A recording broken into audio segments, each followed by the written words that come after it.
Welcome to My Morning Cup, a podcast produced by Costa Media Advisors and brought to you by the generous support of the Tennessee Valley Authority. To learn more about TVA's impact on our community, follow TVA on Instagram at TVA and on Twitter X at TVA News.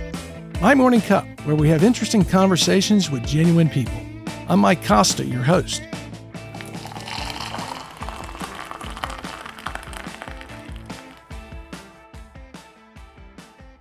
My guest this week is Keith Sanford. Keith is the president and CEO of the Tennessee Aquarium.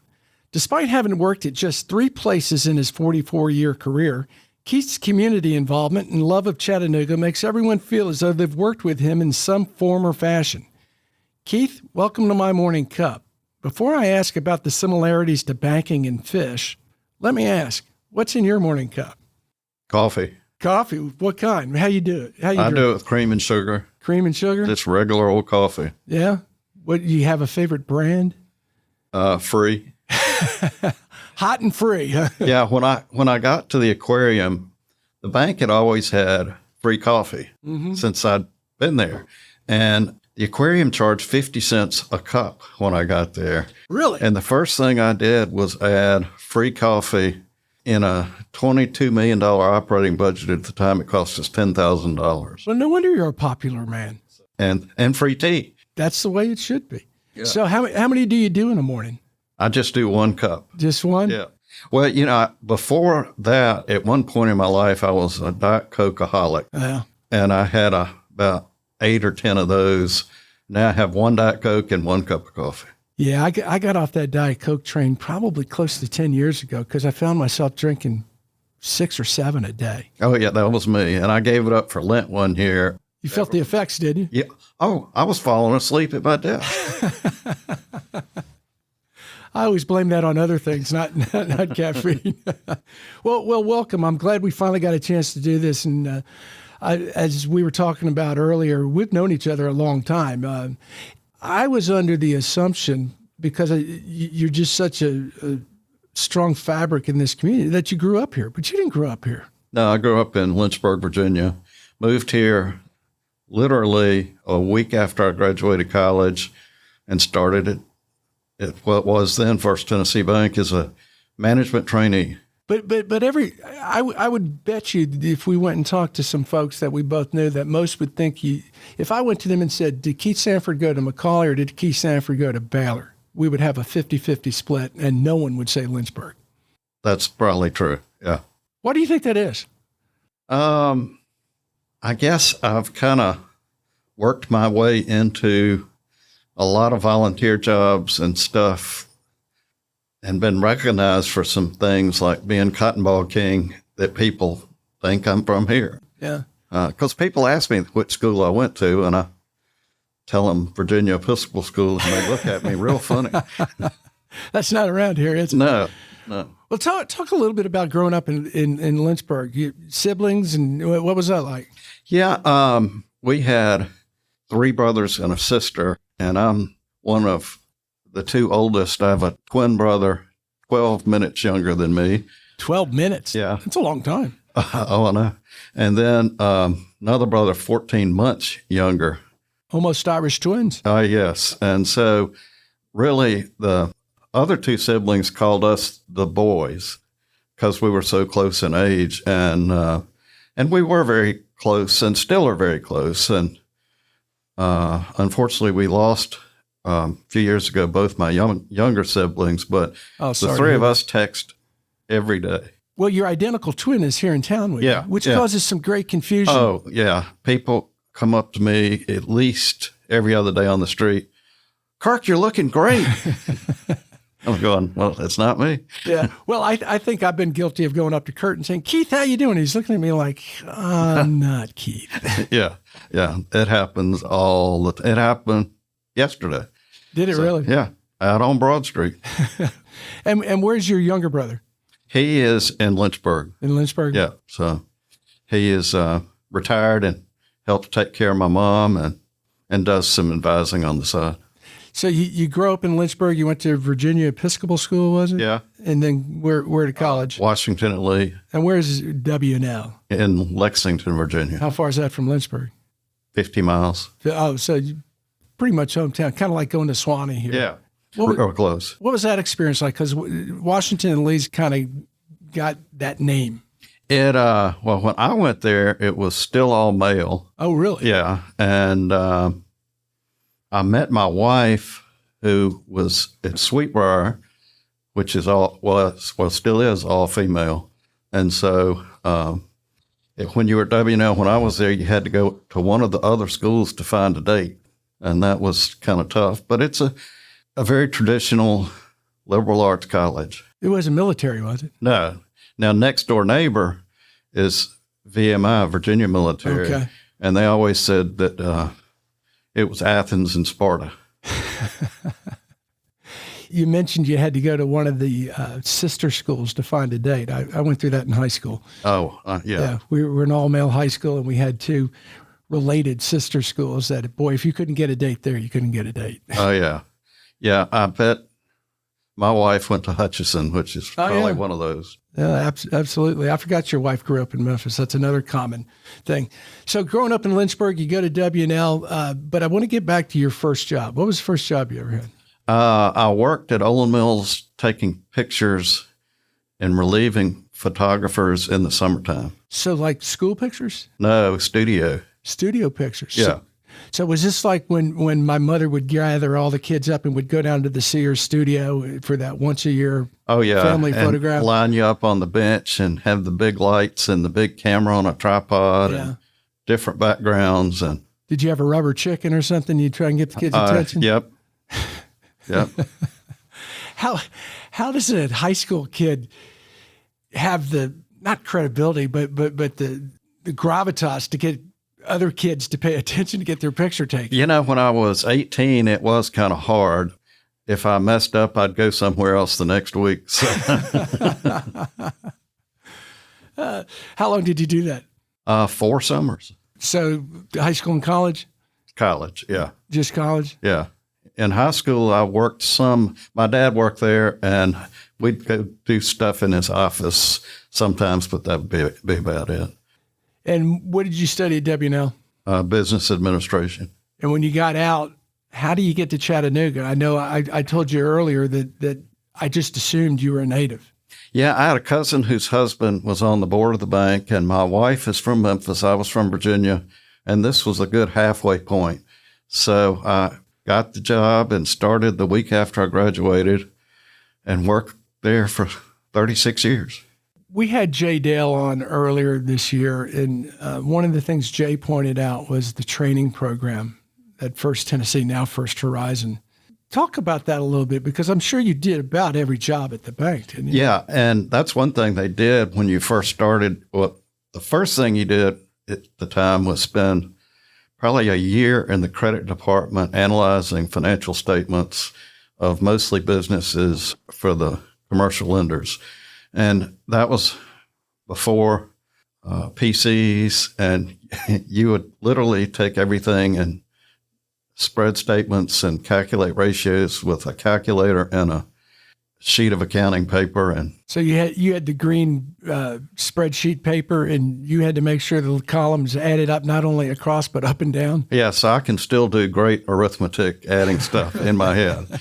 So, and then, golly, we ran a proof machine. We were tellers. We did customer service and opened accounts. We called collections. That was the job I hated the most. I bet. Past due, because you'd get yelled at a lot. So it was up to you to make those collection calls? Yeah, I only had to do it a week. Actually, once you were a lender, if you got past dues, you'd do it for your own loans. But you made the loans. That was the ways you knew the person. Yeah. But I carried that over when I got to the aquarium. And my first couple of weeks, I tried to do as many jobs as I could. So I got in the penguin tank and scrubbed penguin poop and helped feed the penguins, fed the otters. I never got in the water. You didn't go scuba diving and feed the shark? No. But that's a great way to start with a new team, to jump right in and do their job and learn their job. Oh, definitely. Yeah.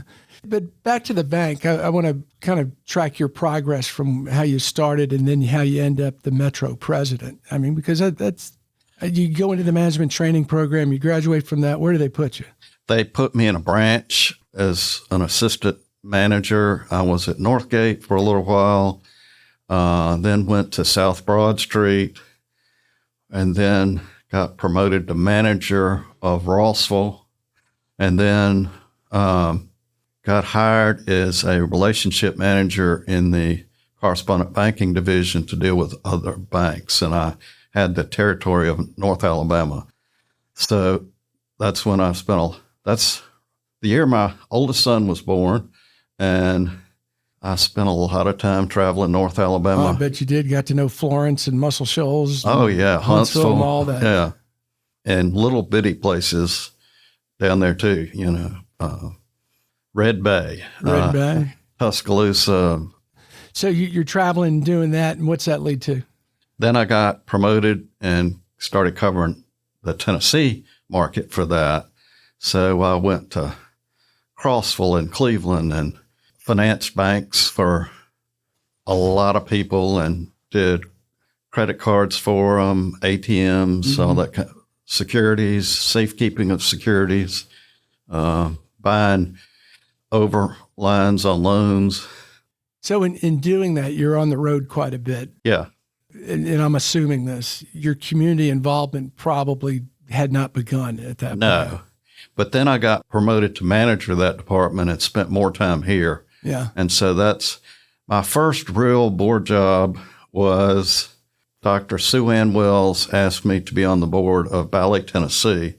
And my wife is a ballet dancer, as are both my daughters. So you said yes, I said yes, of course, and ended up being board chair there. And even though I have no artistic talent, I ended up doing stuff like being on the board of the symphony and Arts Build and Ava. And of course, I'm still board chair at the Tivoli. So I've kind of kept some of that arts background. Yeah. You may not have artistic ability, but you definitely have fundraising ability. Oh, fundraising, and I always end up as treasurer for some reason. I never understood that. So you got promoted, and what was the next step?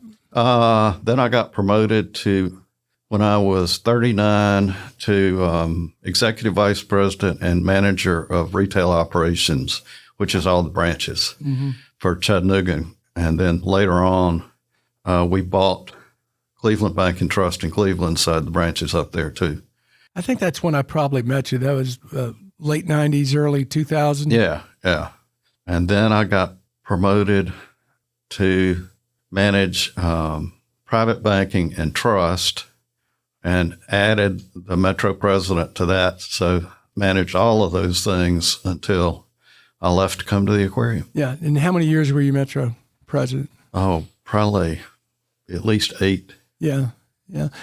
How important was that management training program in exposing you to all aspects of the bank by the time you made it up to the Metro president level? Very important, because you had to deal with every department. So you needed to know a little bit about everything. But by then, they'd moved a lot of the back office stuff out of Chattanooga to Memphis. So you didn't have as much of the, we didn't clear checks anymore. We didn't have a computer room anymore. We didn't do a lot of that kind of stuff here anymore. Well, and part of that being the Metro president of, and if I'm not mistaken, First Horizon now has the largest deposits in Chattanooga, right? Yeah.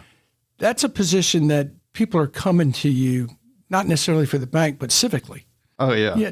Talk about a little bit about the civic aspect of being a Metro president of the bank and obligations to the chamber and positions in Rotary and stuff. You're expected to be in Rotary, and you're expected to do a lot of community work. And so I chaired the United Way campaign, and of course got on the Hunter board, got on the Aquarium board, got on the United Way board, got on all those kinds of things. The mayor called me up and said, "We've done a study of the Tivoli, and we want to privatize it and let a private company take it over, manage, kind of like the Tennessee Theater in Knoxville. Mm-hmm. And I need you to do that. Can you say which mayor? Burke. And he got Tom Griscom to do the study for him. Yeah. And so I still blame Tom 10 years later. Yeah, because Tivoli's in a big renovation right now. Yeah, we're hopefully we'll close our financing August 27th and start the renovation, about $60 million worth of work. Wow. How long will that take? Take a couple of years. Can you talk about what they're doing? Oh, yeah. We leased the Tivoli itself from the city on a 50-year lease, but we bought the Tivoli Center next door, the old Fowler's Furniture building, and we are connecting the two, and we'll have an elevator up to each floor of the Tivoli. We'll have restrooms on each floor. We'll have bars and concessions on each floor. We're going to have a smaller theater up there that can do movies, rehearsal space that's called the Bobby Stone Theater that'll have retractable seating. We'll have education space, and we'll have space on the first floor to be leased out as a restaurant. That's going to be really a fabulous entertainment center. Oh, yeah. New seats, new. We have spent, in the last 10 years between Memorial and Tivoli, $17 million in renovation and maintenance. Well, and I think there's a noticeable difference in the quality of the shows that are coming through now, whether they're Broadway shows or even concerts. We seem to be getting a lot more concerts than we used to. Yeah, yeah. And it's funny, when we first took over, we thought that the reason it's called the Tivoli Foundation is they thought we would either sell or give away Memorial Auditorium, but Memorial has ended up being, particularly the Walker Theater, our most popular venue. A lot of artists like it because it's small and intimate, and we got a lot of shows there. I like the Walker. You're right. What does that hold? About 1,000 people, maybe? Yeah. If you use the balcony. Yeah, and it's all church pew seating. Yeah. So it kind of reminds you of the Ryman in Nashville. But when we took over, it's funny, the green room in the back had chairs in it that looked like they were probably from the 30s. Yeah. And no restroom in the green room. So we had to turn a janitor's closet into a restroom. We renovated the concession area, and so it looks real nice. And it's, as I said, very popular. And everything's running there right now, including the symphony and Broadway.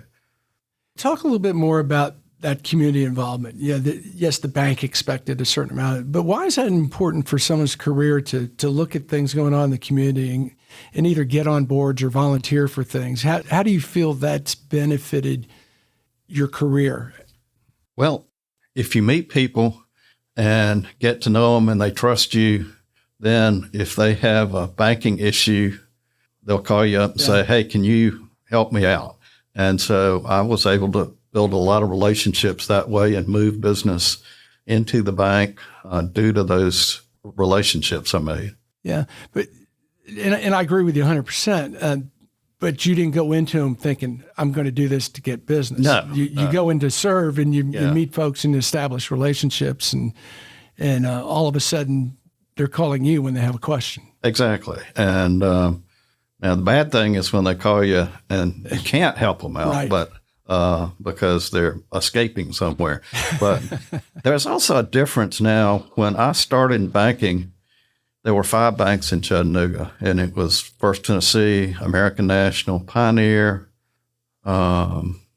United Bank, and Commerce Union. And I think that was it. And now I think there's 20-some. Yeah, it seems like one's starting every other week. Yeah. And so it's a lot more competition. And I have employees I worked with over the years at probably every one of them. Why do you suppose that is now that Chattanooga is seeing a plethora of banks? Is it because the city is moving forward so fast that it's an attractive place to start a financial institution? Yeah, I think they see a lot of growth here and people moving here and a lot of really unique businesses here. And so everybody wants a piece of that. Even banks from little places like Wilson Bank and Trust has moved to Chattanooga, and it's to get pieces of that loan business. That's got to be good overall for the city. Yeah, I think it is. It makes me glad I'm not a banker anymore because the competition's kind of high. Yeah, I bet it is. So how many years did you spend in banking? 36. 36. You spent 36 years in banking. All of a sudden, Charlie Arant retires from the aquarium, and you go from money to fish. And I guess the fish are money too. Yeah. And, really what they were looking for is somebody to manage that had a financial background, because we had a lot of people that knew a lot about animals, and to raise money. Yeah. And so, it's been fun.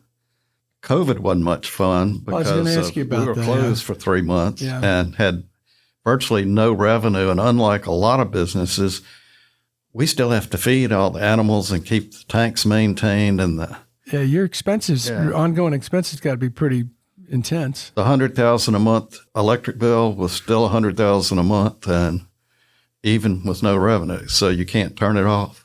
So how do you get through that? I mean, everyone knows what happened with COVID, and you guys were shut for 3 months. Was it the money that you had saved that got you through it? Was it? Yeah, fortunately, our CFO and Charlie had built up 3 months of operating reserves, and so thankfully we were only closed 3 months because we had that 3 months of expenses, and we had cut the budget, and including the top 15 employees, we all took pay cuts and made it through and still had some of that money left over. And then we got, a PPP loan that helped. But it's, when I came, we had about $20 million in bond debt. And now we have, a fortuitous thing happened. We have paid it down to about $14 million now, but we locked it in at 2.25% right at the beginning of COVID. And we have enough money to pay it off, but we're earning 5.25% on that money. Yeah. So we're playing with it until rates go back down, and then we'll pay it off. But we've been able to build up more operating reserves, and our goal now is to have 6 months of operating reserves. So the aquarium is in real good shape financially. And because of that, I asked the team to dream big, and we hired a company called PGAV, which specializes in attractions and design work. And they put together a 10-year facilities plan for us. It's quite aggressive. And we're getting ready to do some focus groups on that. But implementing that, and because we're in such good shape, is the reason I think somebody new needs to come in to facilitate that. And so we are launching in the next week a nationwide search for my successor. And again, I think it's a great place to come to financially. Oh, yeah. Right now. And with the Dream Big campaign, I think it's a good time to come. And so they're going to hire the best of the best. Well, and let's go back a little bit. Were you in town when the aquarium was built? Oh, yeah. All right. So it's really been the linchpin. Oh, yeah. When I moved here, we still had, which was June of 1980, we still had Loveman's and Miller's and Sears and Penny's and dime stores and Hallmark store and all that kind of stuff downtown. Not many hotels. We had the Reed House, the Downtowner, the Sheraton, and a Holiday Inn that's now Golden Gateway, which got torn down. And that was really it. And then over the years, after Northgate and Hamlin Place opened, everything moved out and downtown was just dead. Yeah. And particularly after 5 o'clock. During the day, you had all the business people, but at night and weekends, it was just desolate down here. And as my CFO says, when he was in high school, his dad always said, don't go north of 4th Street. Nothing good happens down there. And so, when Jack Lupton and Maybelle Hurley and those people started dreaming of what could happen, the aquarium really launched the rebirth of downtown. Yeah, because Chattanooga was losing jobs. It was a manufacturing town, and the '80s had an adverse effect on manufacturing. And I actually got married here in Cleveland, but we stayed here in Chattanooga in 1987 and stayed at the Reed House. And I remember going to the front desk when we were going out one night. Where can we go? Well, you want to walk straight. You don't want to walk towards the river. You want to go that direction. And now it's a completely different place. Can you talk a little bit about that process that getting the aquarium built went through? I know you weren't running the aquarium at the time, but you were an observer and you had a vested interest. Yeah. And it, again, I remember looking in the old trolley barns and they were open with pigeons and all kinds of vermin in there. Which is where Big River was? Which Big River came into. And we had a Burger King in there at one point. Really? In the one on the right. It didn't stay too long. And of course, the building where my office is, which is the original Coke plant, it was the Hamilton County Board of Education headquarters. And so it was just education jobs. And that was about the only thing. And then Kirkman High School was down there. Yeah. And just a lot of warehouses. There was a Firestone spot on which people still call the Firestone lot. And old folks do. yeah. And really not much else. Yeah. I mean, now, golly, with the aquarium and the Creative Discovery Museum and the new Embassy Suite and the Medal of Honor Museum, it's just amazing. Well, you can't go down on a weekend without seeing tons of families. Oh, yeah. What was the atmosphere like when the discussion of the aquarium was being built? It was not a widely accepted, this is the thing we should do, was it? And there was a lot of opposition. And, there was a huge discussion on whether Riverfront Parkway should stay open or not, or should they tunnel under it.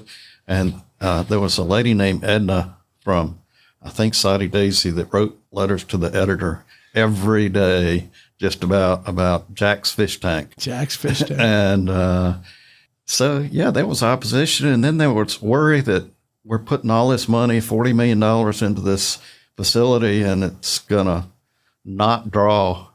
And I think initially they had budgeted about 500,000 visitors a year. And I think the first couple of years we had 1 million. Wow. Now we've settled about 750 to 800 a year. It's still a lot of people. Yeah. I can remember the first time I went through it, and this sounds bad, I said, what the hell is this doing in Chattanooga? I mean, it was that impressive that the perception was, well, it's going to be a nice little aquarium, but it's really world class. Oh, yeah. And they hired the best architect they could find, and he had done aquariums in Boston and in Baltimore. And then since then, he's done one in Japan, one in Lisbon. And I've not been to the Japanese one, but I've been to the other three, and they're all, it's one way in and one way out. Yeah. And so you don't backtrack on yourself. Yeah. So it's a really unique design. And then people are amazed at how pretty fish are from freshwater. They think they're all going to be brown, boring fish, but there's some really cool things in there. And again, we only had the one building at first that had fresh and salt water, and now, of course, we have the two. And I remember going with when my kids were little, and I think when the aquarium opened, we had a 1-year-old, a 3-year-old, and a 6-year-old, and the place was packed, and they didn't allow strollers. You had to get a backpack and put the kids in the backpack. And I had this redheaded, ADD, left-handed 6-year-old, and I'm trying to carry a baby in a backpack, and he's running through the crowds. And but it was fun that day, that first day, and it's been fun ever since. Do you allow strollers now? We allow strollers, and one of the things I like to do is come in on Saturdays or holidays and work the floor in the lobby and just put a uniform on and pretend I'm some old guy for visitor services that's volunteering or something. And the conveyances people have for children now are absolutely amazing. They have some of the most elaborate wagons and strollers, and having 3 grandsons myself, I've bought a couple of those. Oh, I bet you have. It makes life a little bit easier, doesn't it? Yeah. So what's the juxtaposition between your banking career and your Tennessee aquarium career? What is it that, as your second career at the aquarium, that you just stepped back and said, wow, I really like this? You know, I'm reading a book as I prepare to retire right now called Encore. And Encore is written as a book, and it said a lot of people in there, anywhere from 55 to 70 when they retire, you know, people are living a lot longer now than they used to. And if you retire at, say, 60, you probably have 30 years or could have 30 years of vacation. And I met a guy a couple weeks ago that's the chief operating officer up at Rock City. And he retired 5 years ago and played golf for 5 years and said, you know, this isn't working for me. And moved to Chattanooga to take this job at Rock City. But it talks about people that leave a high-powered job and say, you know, I want to make a difference. And so they do something like become a school teacher or do something that makes a difference in the community. And it doesn't pay nearly as well, but they can put a mark on the community just as well doing that as they could, or probably better than the job they left. Yeah, there's a fulfillment that you get that your original career may not offer. Mm-hmm. And, you know, 3 months at home during COVID, I'm not doing that again. So I plan on keeping an office somewhere downtown and staying involved in Rotary, and I'm still going to be chair of the Tivoli board. I'm still going to, in about a year, take over as chair of Siskin Hospital Board.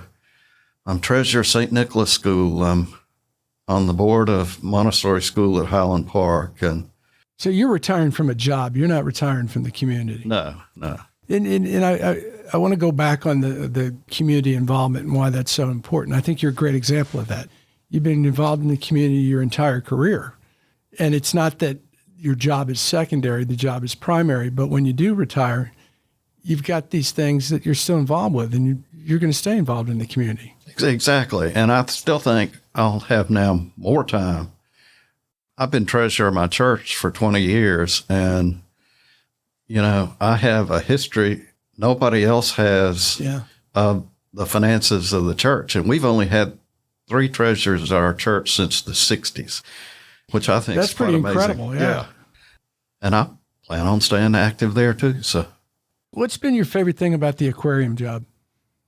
My favorite, we have the best employees ever, and they're great to work with. They like their jobs. They're happy. They get along well. And, you know, I do exit interviews to about everybody that leaves. And the one thing they say they like is the people. My second favorite thing is at 7:30, 8 in the morning. I've always been an early bird. And so I get to work usually around 7:10. I go over to the buildings and walk through the buildings in the morning when there are only a few people in there and cleaning and feeding and that kind of thing. And just admire the animals, talk to the people.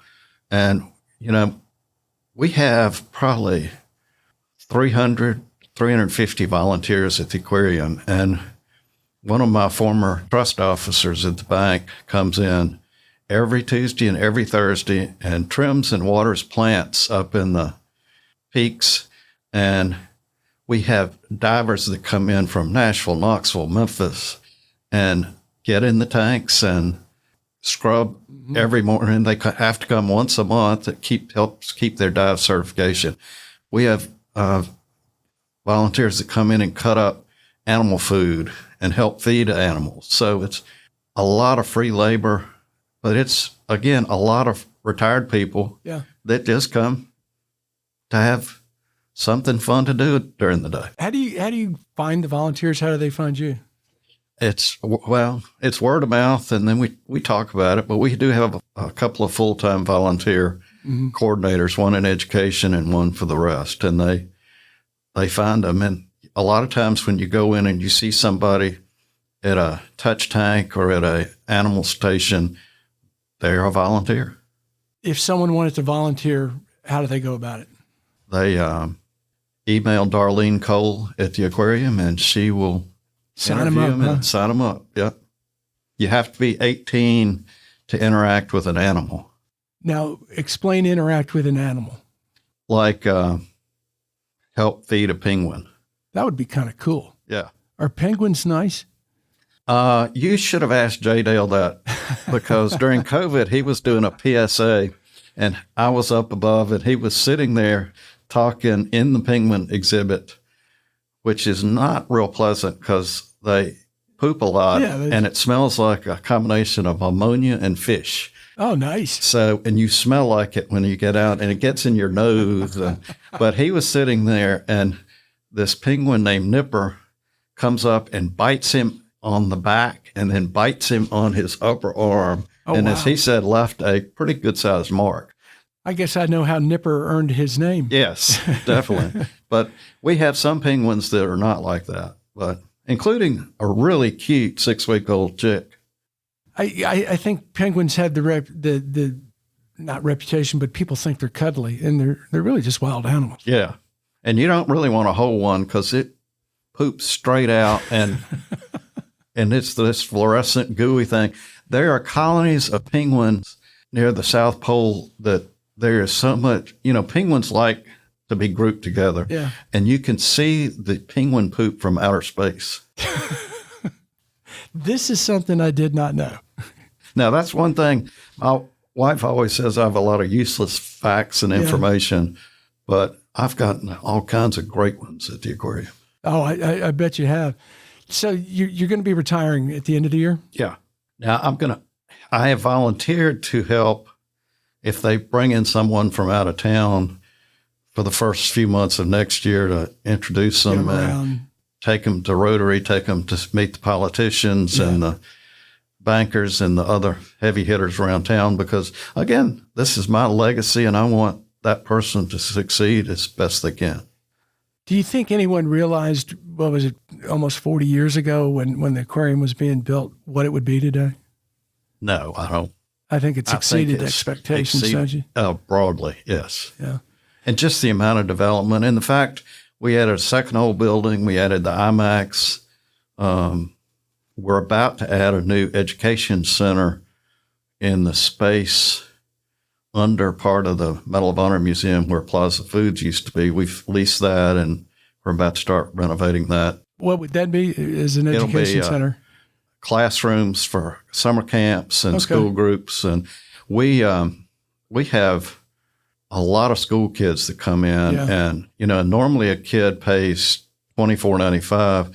School groups pay $10, except for free and reduced lunch. Kids don't pay anything. So that's just part of our mission of serving. And we get school kids from North Alabama, North Georgia, Southeast Tennessee every day. And we have a pretty good sized education department that takes care of them.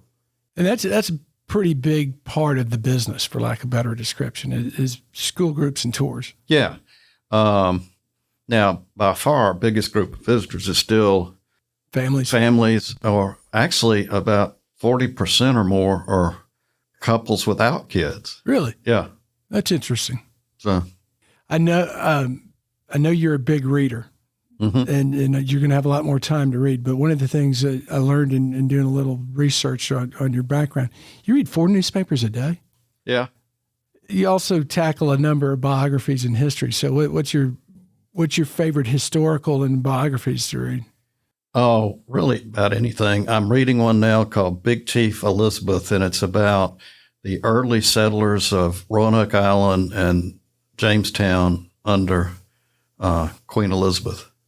And who's your favorite biography to read? Oh, anything. I really enjoyed the Steve Jobs book. Yeah, that was a good book. That was a good one. And but really everybody's interesting when you read about them, just about. Except me, I'm pretty boring. Yeah, well, we'll be the judge of that. Well, you've lived a pretty incredible life in Chattanooga. I mean, for like myself and anyone else that knows you, thinking that you grew up here, you've done a pretty good job of kind of becoming Mr. Chattanooga in your time here. You know, I hate attention on myself. So, well, you said you're shy. Yeah, I'm an introvert. And when I have events, or like when I was Rotary president, and I'd have to do that, I'd have to almost go back and take a nap just because it wears me out. Just the fact that you're the center of attention, people. Yeah, I'd rather just sit in the back of the room and. Well, that explains why you sit in the back at Rotary. Yeah. And even this kind of thing is not my ideal. I don't like talking about myself either. So I like talking about my grandchildren. Well, the next podcast we'll do will be on your grandkids, because they will have inherited the public service aspect, and I'm sure they're going to be doing great things in the community here too. Well, I hope so. My son, oldest son, is on the board of McCamey and on the executive committee.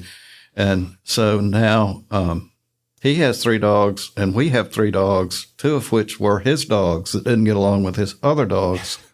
So I've told them not to let him bring home any more dogs. No more dogs. You've had your share. You're going to be chair of McCamey next. No. Right now he's trying to sell his house. So we have a snake he left at our house 14 years ago, our 3 dogs, and our cat. My 4th child's in veterinary school in Grenada, so we have her gecko. And then my son, we have his 2 ducks, his 2 hermit crabs, his snake, and his lizard. You bought a zoo. Yeah, just about. And my saintly wife takes care of all of them. God bless her. Yes. Yeah, I don't know if the snake would have made it 14 years with me. I actually had the snake given to the aquarium before I went to work there. And my son at the time was feeding it live mice. And one of them didn't want to get eaten by the snakes that attacked the snake and bit a hole in its back, which can kill the snake. So Julia told the snake that if it lived, she'd take care of it till it died. Oh, wow. So here we are 14 years later. 14 years later, we have that snake. And it now has, instead of the aquarium that came home from Auburn, it has a big glass enclosure with radiant floor heating, a cave, a pond, and a tree. That's the life. Oh, yeah. I want to move to the Sanfords. She puts aspen tree shavings in the bottom so it can tunnel, and it's living a good life. Well, you know what? I may move up to be your neighbor then. I got 2 more questions for you. First one is, as you sit back and look at your career, what do you see as the future of Chattanooga? I see it, there. In the last 3 weeks, I've been to so many groundbreakings. Yeah. The West Side Project, the Bend, the baseball stadium, the riverfront redevelopment, which I've been on that steering committee, the Broad Street. Last night they had the charrette on the center city. What's going to happen with the TVA site? It is unrecognizable now for me when I drive home of how much all the apartments, the condos, the planned development. Do you know what I find interesting in that is if 20 years ago, TVA said we're going to move out, we'd be rubbing our hands going, what are we going to do? What are we going to do? And now everyone looks at it as, what a great opportunity. Oh, yeah. I remember, I guess you remember when DuPont closed and when combustion closed and everybody was wringing their hands those were thousands of jobs. Yeah. And now the city has become resilient. People see opportunity and they're able to think and see beyond that. So before I get to my last question, I do want to remind listeners who makes all this possible. Thank you to the Tennessee Valley Authority for sponsoring My Morning Cup. Follow TVA on social media to learn more about its multifaceted mission of service, and visit TVA.com/do-good-here to explore exciting career opportunities with TVA. All right, Keith, last question. I think you probably heard it before. What would you tell your 25-year-old self is important for a happy life? Don't stick with a job you don't like. Regardless of what it pays? Yeah, because it's just not worth it. I found out when I left the bank and I was pretty stressed. Yeah. That I was not as nice of a person as I wanted to be. And I have relaxed a whole lot more since then, and I'm a whole lot nicer to store clerks and to... You're not short? No. So do something you like. You know, I'd agree with you. It's important not to stay in a job that's making you who you're not. Yeah. And you can sleep better and live better and be happier. And be happier. Yeah. That's and that important. helps your marriage. It helps your relationship with your children and your coworkers too. Yeah, a world of difference, isn't it? Well, I know this isn't goodbye. You're only retiring from the aquarium. I'm going to see you around town quite a bit. Oh, definitely. I'm glad you were able to come in. It's good to see you. Thanks, Mike.